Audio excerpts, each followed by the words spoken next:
안녕하세요. 축구 전문 기자 한준입니다. 토트넘 허스퍼와 10번째 시즌을 맞이하는 손흥민 선수가 누구보다 강한 애정을 가져왔던 현재 소속팀 토트넘 허스퍼와의 재계약 상황에 대한 질문에 이례적으로 이적 가능성을 암시하는 발언을 했습니다. 바이에른 뮌헨과 2024 쿠팡 플레이 시리즈 2경기를 마치고 난 후 믹스트 존에서 어떤 일이든지 일어날 수 있다고 이야기한 것인데요. 이미 지난 6월 월드컵 예선전을 위해 대표팀에 소집됐을 때 가졌던 인터뷰에서도 토트넘과의 재계약 상황에 관련된 보도에 대해서 불쾌감을 표현할 정도로 토트넘과의 상황에 대해 관계에 대해 달라진 입장을 표한 손흥민 선수입니다. 엔지 포스테코글루 토트넘 감독 역시 바이에른 뮌헨과의 경기를 하루 앞두고 가졌던 공식 기자회견에서 현재 손흥민 선수의 상황에 대해 본인이 영향력을 미칠 수 없다라면서 남아있는 1년의 계약 안에 보내게 될 2024-2025 시즌 이 한 시즌에만 집중하고 있다며 의미심장한 이야기를 했습니다. 분명히 지난해까지만 하더라도 손흥민 선수와 초대형 재계약을 추진하고 있다는 이야기가 공신력 높은 매체 그리고 텔레그래프를 비롯한 여러 영국 내의 취재력이 뛰어난 기자들을 통해서 나왔었는데 지금 상황을 보자면 토트넘도 손흥민 선수도 장기 재계약을 체결하는 것에 대해서 태도를 바꾼 것으로 보입니다. 지금 상황 어떻게 해석해야 하는지 손흥민 선수의 가장 최근에 나온 바로 이번 서울 월드컵 경기장에서의 인터뷰 전체 내용과 더불어서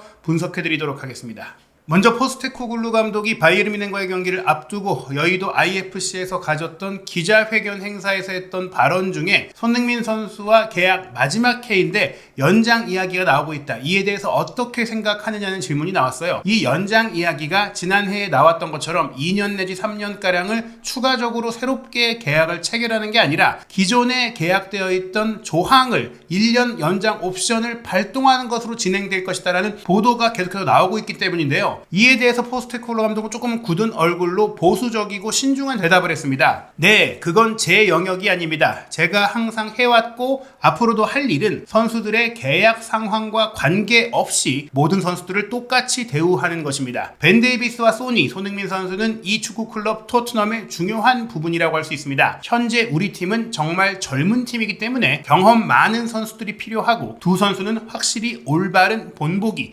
귀감이 될 것입니다. 그리고 계약과 관련해서는 적절한 시기에 모든 것이 정리될 것이라고 생각합니다. 하지만 제 관점이나 선수들의 관점에서는 중요한 한 해를 준비하는 데 집중하고 있습니다. 벤 데이비스 같은 경우도 확실하게 올 시즌이 계약의 마지막 해이고 또 손흥민 선수 같은 경우에는 연장 옵션이 있기 때문에 1년 더 구단이 어떻게 보면 내년 여름에도 지금 계약을 연장하지 않더라도 어느 정도는 협상에 있어서 주도권을 가질 수 있다고는 하더라도 일단 내년 여름이 됐을 때 선수가 떠나는 것을 막기가 어려운 상황으로 나아가고 있는 것이죠. 그 가운데 포스테코글루 감독은 현재의 상황이 본인이 손흥민 선수가 결국에는 원만하게 협상을 할 것이고 남을 것이고 혹은 뭐 여러 가지 앞을 내다볼 수 있는 그런 이야기를 하던 것과는 다릅니다. 과거 손흥민 선수가 콘테 감독 시절이라든지 무리뉴 감독 시절에 실제로 연장 계약을 체결하던 당시에는 잘 이야기가 진행되고 있는 것으로 알고 있다. 곧 마무리가 될 것이다. 이런 형태의 감독들의 발언이 나올 정도로 어떻게 보면 팀 내 이런 핵심 선수들에 대한 상황은 감독 역시 발언권을 가지고 있고 감독 역시 관여해서 협의에 영향을 미치기 마련인데 지금 포스테코글루 감독이 이런 정도로 이야기를 하고 있다는 것은 본인의 선을 떠난 상황,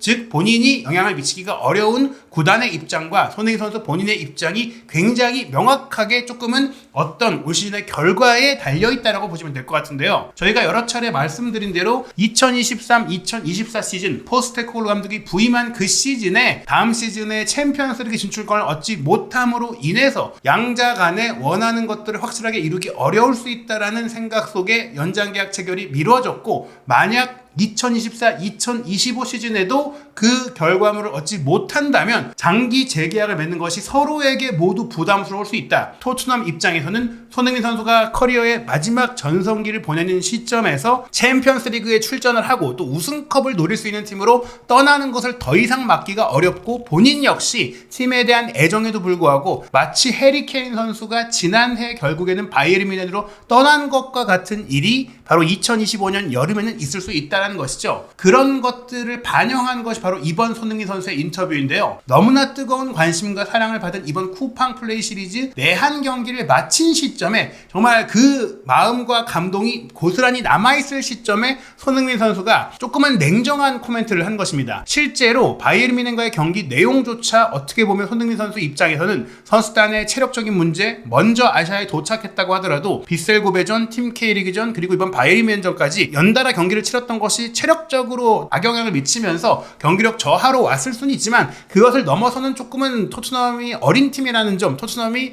역시 챔피언스리그 진출권 내지 메이저 타이틀을 들기에는 갈 길이 먼 팀이라는 좀 아쉬움을 남겼거든요. 이런 아쉬움을 극복하기 위해서는 추가적인 이적 시장에서 검증된 즉시 전력감 선수가 와야 하는데 그게 제대로 이루어지는지를 보지도 않고 본인의 미래를 커리어에 남은 모든 시간을 토트넘에 맡길 수 없다라는 냉정하고 이제는 정말 본인을 생각하는 판단을 내리게 된 손흥민 선수라고 볼 수 있겠습니다. 쿠팡 플레이 시리즈 경기를 모두 마치고 믹스트존에서 손흥민 선수는 이렇게 얘기했어요. 전 세계에서 정말 최고라고 생각하는 리그 프리미어 리그에서 10번째 시즌을 보낼 수 있게 되어 자랑스럽게 생각합니다. 주변에서 정말 많은 도움을 주셨고 이런 몸 상태를 유지할 수 있도록 정말 많은 분이 도와주셨기 때문에 가능하다고 생각합니다. 이제 32살이 됐고 또 어떻게 보면 이 32살이라는 나이를 초월한 정말 빼어난 운동 능력과 신체 능력을 유지하면서 10번째 프리미어리그 시즌을 맞이하고 있는데 그럼에도 불구하고 최근 이 팀 K리그와의 경기를 앞두고도 은퇴 전에 K리그에서 뛰는 것에 대한 생각을 물었을 때 나는 아직 프리미어리그에서 해야 할 일이 많이 남아있다라고 얘기했어요. 그 해야 할 일은 프리미어리그 우승을 이루는 일이라는 것을 어떻게 보면 내포하고 있다라고 볼 수 있겠는데요. 토트넘에서 그 꿈을 이룬다면 더할 나위 없이 좋겠지만 그게 아니라면 다른 팀으로 가서라도 이루고 은퇴하겠다는 의지를 본인이 분명히 갖고 있다는 겁니다. 지금 이 몸 상태를 유지하는 것에 본인이 인생의 모든 것을 쏟고 있다는 얘기들이 여기저기서 전해지고 있어요. 그럴 정도로 손흥민 선수가 은퇴 전에 우승컵을 들겠다라는 강한 의지를 갖고 있는데 그게 혼자만의 힘으로 가능한 게 아니라는 것을 정말 잘 알고 있는 것이죠. 그렇기 때문에 이적 가능성을 열어놓기 위해서 장기 재계약을 피하고 있는 것입니다. 물론 구단에서 행사할 수 있는 1년 연장 옵션까지 막을 수는 없더라도 그 1년 연장 옵션이 있는 상황이어도 내년 여름에 토트넘의 성적이 기대치에 미치지 못한다면 충분히 협의 가능한 합리적인 금액으로 떠날 수 있는 상황이 열릴 수 있기 때문인데요. 그에 대해 손흥민 선수는 올 시즌을 준비하면서 항상 시즌을 시작할 때는 초심을 갖고 끝까지 할 수 있을 만큼 한계에 부딪히려고 노력한다고 했는데 이번 시즌도 마치 마지막인 것처럼 달려들겠다. 어떻게 보면 정말로 토트넘과는 마지막일 수 있다라는 생각으로 달려들겠다. 그 얘기가 정말 토트넘에서 이제 끝내야지라는 생각이 아니라 이번에도 챔피언스리그 진출권 못 얻고 우승 트로피 못 들면 나는 떠날 수밖에 없게 된다. 내가 사랑하는 팀, 내가 모든 것을 바쳐왔던 이 팀에서 내가 꿈을 이루기 위해 이룰 수 있도록 모든 것을 해보겠다라는 그 긍정의 마음이 한 번이지만 그 긍정의 마음이 결과로 이어지지 못할 때에 대안도 필요하다. 그렇기 때문에 현 시점에서 연장 계약을 체결하지 않는 것이고 지금 연장 계약을 손흥민 선수가 체결하지 않기로 했기 때문에 토트넘이 1년 연장 옵션을 발동하려는 거예요. 만약 지금 1년 연장 옵션을 발동하지 않고 그대로 연장 계약 없이 시즌을 보낸다면 내년 여름에 손흥민 선수는 FA가 될 수밖에 없고 아무리 손흥민 선수가 토트넘에 대해 애정을 갖고 있는 것을 믿는다고 하더라도 이런 경기력을 내년에도 유지하는 가운데 FA가 된다면 전 세계 유럽의 모든 빅클럽들이 달려들 수밖에 없는 선수가 손흥민 선수이기 때문에 토트넘에서는 손흥민 선수를 존중하지 않거나 손흥민 선수에 대해서 연봉을 아까워하기 때문에 추가적인 연장 계약을 제시하지 않고 있는 게 아니라 1년 연장 옵션만으로라도 잡아놓으려고 손흥민 선수가 재계약에 응하지 않고 있는 상황이기 때문에 이런 상황이 벌어졌다라고 보시는 게 조금은 더 이해할 수 있는 상황이라고 이제 내다볼 수가 있는 것이죠. 손흥민 선수가 올 시즌도 마찬가지로 내 한계가 어디까지인지 돌아보며 축구 선수로서 사람으로서 성장할 수 있는 시즌이 될 수 있으면 좋겠다라고 이야기하며 아직 나는 황혼기가 아니다. 더 성장할 수 있을지 던져보겠다. 더 큰 선수, 더 앞으로 많이 할 수 있는 선수로서 나는 준비해 나가겠다라고 얘기한 거니까 이 33세가 된 내년 여름에도 여전히 지금의 경기력을 유지하면서 해서 34, 35, 36 혹은 37, 38세까지도 최고의 무대를 뛸 수 있는 경기력을 유지하겠다는 개인적인 각오를 드러낸 것이고, 그렇기 때문에 최근에 진행했던 또 잡지사와의 인터뷰에서 나는 은퇴 이후에 축구와 관련된 일은 하지 않을 것이다. 그렇기 때문에 나를 좋아하는 팬들, 나를 사랑해주는 팬들, 나를 응원해주는 팬들을 위해서 최대한 오랫동안 선수 생활을 하고자 한다. 그 얘기가 결국 지금 많은 레반도프스키, 벤제마, 호날두, 메시와 같은 선수들처럼 30대 후반까지 최정상의 기량을 유지하고 선수 생활을 하기 위해 노력하겠다라는 그 의지를 우회적으로 표현하는 것이기 때문에 현재 32세인 손흥민 선수, 저는 최소한 5년은 더 유럽 최정상의 무대를 누빌 수 있는 경기력을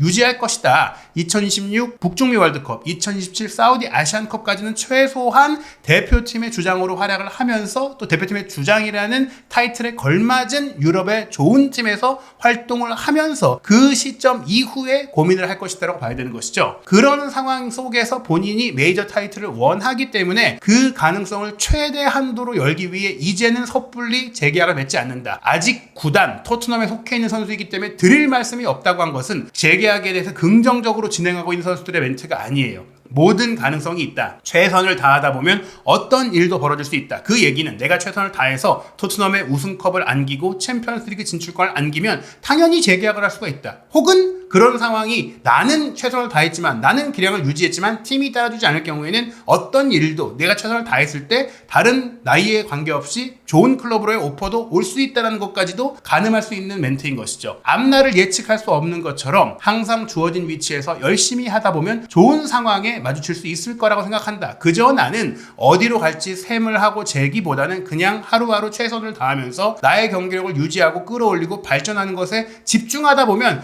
내가 원하는 곳, 내가 가장 행복한 곳, 내 꿈을 이룰 수 있는 곳에 가 있을 것이다 라는 코멘트인 것이죠. 이러한 발언 속에 최근 가장 공신력이 높은 기자에게서 나온 손흥민 선수의 토트넘과의 재계약 상황은 미국 CBS 스포츠의 프리미어리그 전문가 벤 제이콥스 기자에게서 나왔는데요. 지난 7월 16일에 나온 벤 제이콥스 기자의 트위터 코멘트를 보면 토트넘은 올 여름에 손흥민 선수와 1년 계약 연장을 발동하여 2026년까지 클럽에 머물게 할 것입니다. 현재 계약은 2025년에 만료되지만 스퍼스의 주장의 계약은 12개월 더 연장될 것입니다. 바로 이 계약 연장은 손흥민 선수가 2-3년 정도의 장기 계약을 뒤로 미루기로 했기 때문에 일단 계약상의 절대적인 불리한 위치를 탈피하기 위해서 토트넘 허스퍼가 어쩔 수 없이 발동하는 것이다라고 볼 수 있고, 그 상황 속에서 아시아 지역에서의 큰 영향력, 특히 한국 시장에 대한 큰 영향력을 유지하기 위해 진행된 것이 18살 유망주 양민혁 선수를 전격 영입한 것, K리그의 10대 선수가 최초로 프리미어리그에 직행했고 그것도 빅클럽으로 직행을 했고 K리그 최고액 이적료 조건으로 이적이 이뤄졌다는 것 자체가 손흥민 선수가 떠날 수도 있는 가능성을 대비한 것이다. 물론 18살의 나이에 미리 데려오는 것은 다른 팀들과의 경쟁 부분도 있고 또 홈그로운 선수 적용이 가능한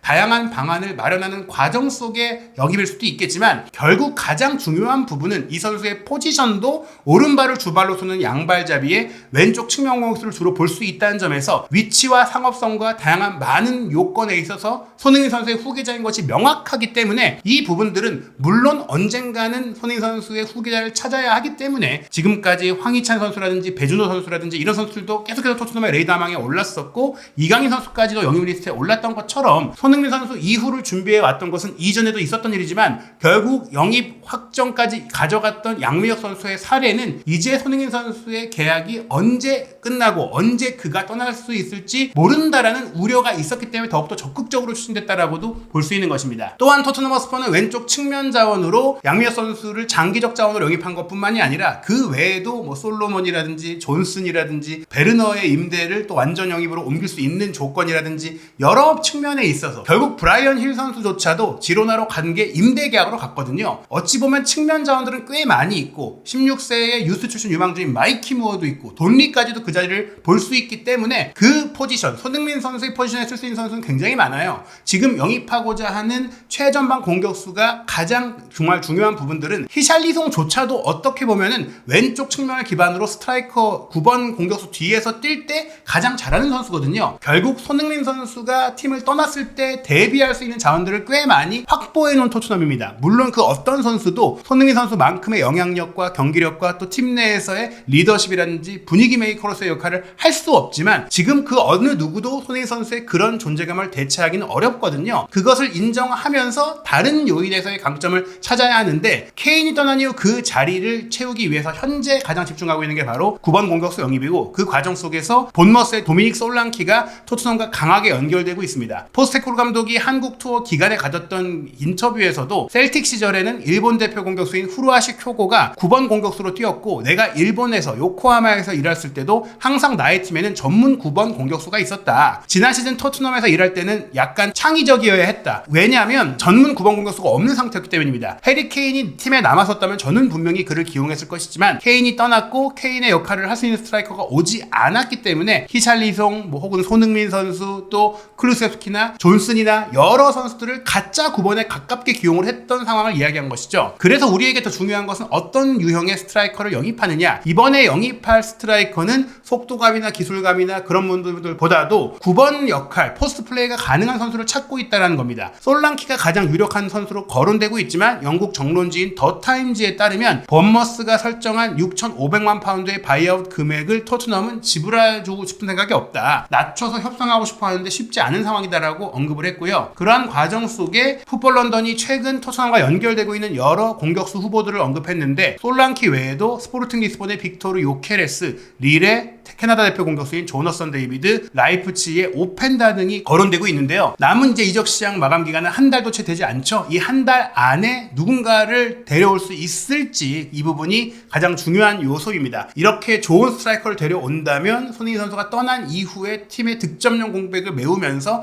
아시아 스타인 양민혁 선수라든지 그 외에 다른 젊은 선수들, 베리발, 그레이 같은 또 중원 자원도 있고, 메디슨 같은 잉글랜드 대표 자원도 있고, 이미 이후의 시대, 어떻게 보면 이제 2019년에 챔피언스리그 결승전을 경험했던 선발 출전했던 선수 중에 유일하게 토트넘에 남아있는 선수가 손흥민 선수인데, 그 손흥민 선수까지 떠난 이후에는 새로운 시대가 정말 열리는 것이고, 그 가능성이 지금 제기되고 있는 것이죠. 물론 손흥민 선수가 토트넘에 남을 가능성도 충분히 있습니다. 토트넘에서 우승컵을 들고 챔피언스리그 진출을 이뤄낸다면 그 토트넘 안에서 계속해서 토트넘의 살아있는 전설로서 팀을 이끌어가는, 새롭게 구성되는 젊은 팀을 이끌어가는 진정한 리더로서의 활약을 이어갈 수 있겠지만, 계속해서 그걸 언제까지고 기다릴 수는 없는 거잖아요. 2025년까지 계약되어 있는 상황에서 1년 연장 옵션을 발동한다는 것은 내년 여름에 손흥민 선수가 공짜로는 떠나지 않겠다, 토트넘에 뭐라도 남겨두면서 떠나겠다라는 것이지, 토트넘에 2026년까지 1년 더 남고 FA로 떠난다, 이렇게 보는 게 아니라는 겁니다. 그래서 손흥민 선수와 토트넘 모두에게 있어서 최상의 시나리오는 2024-2025 시즌에 최소한 한 개 대회의 우승을 이루면서 무관의 서름을 끝내고 2025-2026 시즌에 챔피언스리그 진출권을 확보하면서 확대 개편된 챔피언스리그 무대에도 우승을 위해 도전할 수 있는 그런 발판을 마련하는 겁니다. 그래야만 손흥민 선수가 토트넘과 새로운 계약을 맺고 토트넘에서도 충분히 최고의 무대를 누비면서 우승을 도전할 수 있는 커리어의 마지막을 장식할 수 있다는 기대를 가질 수 있겠죠. 하지만 그렇지 못한다면 2025-2026 시즌에도 우승 타이틀 없이, 챔피언스리그 진출권 없이 맞이한다면 이적을 하겠다는 겁니다. 일단 손흥민 선수가 원하는 건 프리미어리그죠. 프리미어리그 안에서 챔피언스리그에 나갈 수 있고 우승할 수 있는 팀으로 이적을 추진할 가능성이 매우 높고, 계약이 1년밖에 남지 않은 시점, 이적료가 적은 시점이라면 어떻게 보면 현금이 아닌 선수를 낀 거래, 트레이드 조건으로 손흥민 선수가 이적을 하고 그 팀의 주전으로 뛰지 못하는 젊은 선수가 토트넘으로 오는 그런 형태의 딜이 될 가능성이 있다.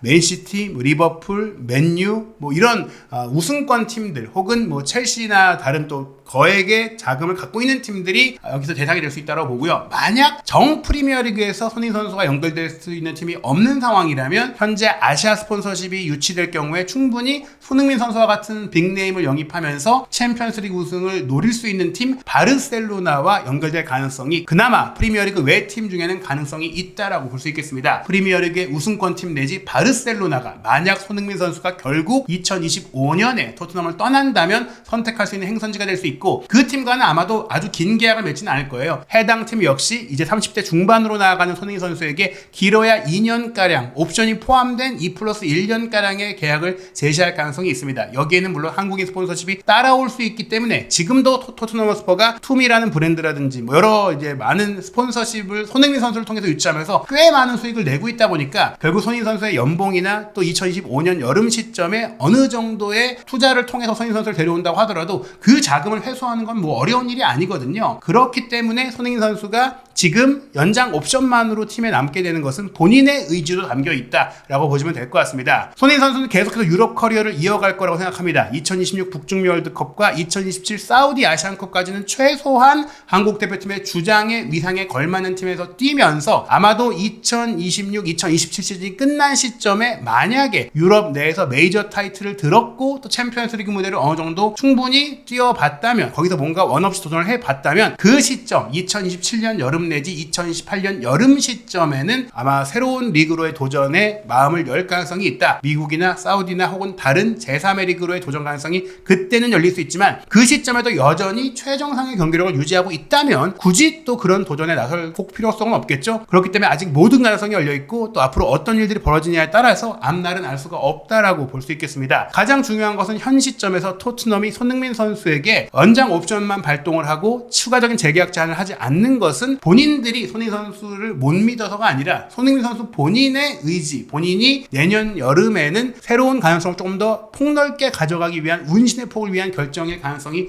높다라고 보는 게 합리적이라는 것이죠. 물론 지금도 많은 일들이 벌어질 수 있고 또 지금도 다양한 변수와 변화가 있을 수 있습니다. 토트넘이 막대한 투자를 통해서 손흥민 선수에게 믿음을 주고 손흥민 선수에게 계약을 제시할 가능성을 아예 0%라고 할 수는 없겠지만 현재 양측 모두에게는 일단 1년 뒤로 결정을 유보하는 것이 서로가 리스크가 작다라고 보시면 될 것 같습니다. 정말 중요한 게 그래서 이번 시즌이죠. 2024-2025 시즌 손흥민 선수가 토트넘에서 역대 최고의 시즌을 만들면서 토트넘과 장기 동행을 이어갈 수 있는 그런 성과를 얻을 수 있을지, 마침내 우승컵을 들고 또 별들의 전쟁 무대로 돌아갈 수 있을지 역대 가장 흥미진진한 시즌이 될 것 같습니다. 2024-2025 시즌 손흥민 선수의 모든 이야기 한준TV 구독, 좋아요, 알림 설정을 통해 최신 소식, 독점 정보 빠르게 확인하시기 바랍니다.